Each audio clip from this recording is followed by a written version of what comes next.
দীর্ঘদিনের মার্কিন নিষেধাজ্ঞায় জর্জরিত ইরানের অর্থনীতি সাম্প্রতিক যুদ্ধে যা আরও বিপর্যস্ত হয়ে ওঠে। অর্থনীতি পুনরুদ্ধারে এক অভিনব কৌশল অবলম্বন করেছে পেজিশকিয়ান সরকার। সিদ্ধান্ত নিয়েছে যে আমদানি রপ্তানি হবে ক্রিপ্টোকারেন্সির মাধ্যমে, যাতে নিষেধাজ্ঞায় পাশ কাটিয়ে ঘুরে দাঁড়াতে পারে দেশটির অর্থনীতি। বিস্তারিত জানাচ্ছেন নুসরাত মৌমি।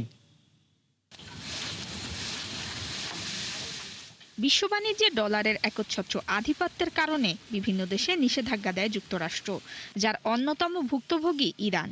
এবার সেই প্রভাবকে পাশ কাটাতে এক অভিনব কৌশল অবলম্বন করে উপসাগরীয় দেশটি।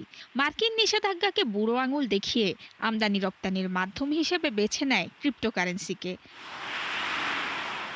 দীর্ঘদিনের নিষেধাজ্ঞায় এমনিতেই নড়বড়ে ইরানের অর্থনীতি।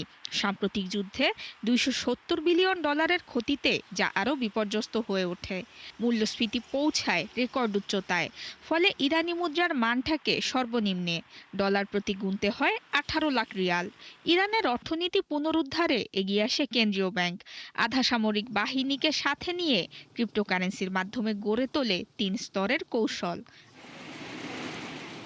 2019 সালে ক্রিপ্টো মাইনিংকে বৈধ করে ইরান। পাশাপাশি লাইসেন্সপ্রাপ্ত মাইনারদের উৎপাদিত ক্রিপ্টোকারেন্সি ব্যাংকের কাছে বিক্রি করতে বাধ্য করে। এছাড়া গেল বছর $50 কোটি টেদার নামের ক্রিপ্টোকারেন্সি সংগ্রহ করে কেন্দ্রীয় ব্যাংক, যার মূল্যমান ডলারের কাছাকাছি। তথ্য বলছে 2025 সালে ইরানের ক্রিপ্টো অর্থনীতির আকার পৌঁছায় প্রায় $8 বিলিয়ন।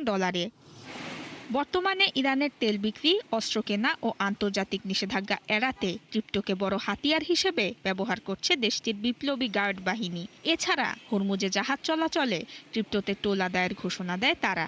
তথ্য বলছে গেল বছরের শেষ প্রান্তিকে দেশটিতে ক্রিপ্টো লেনদেনের 50%ই নিয়ন্ত্রণ করে আইআরজিসি।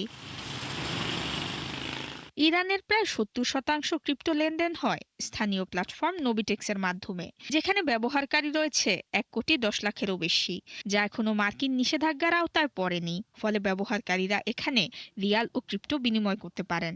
অর্থাৎ নিষেধাজ্ঞাকে পুরোপুরি পাশ কাটাতে না পারলেও ক্রিপ্টোকে ব্যবহার করে একটি সমান্তরাল অর্থনীতি তৈরি করেছে ইরান।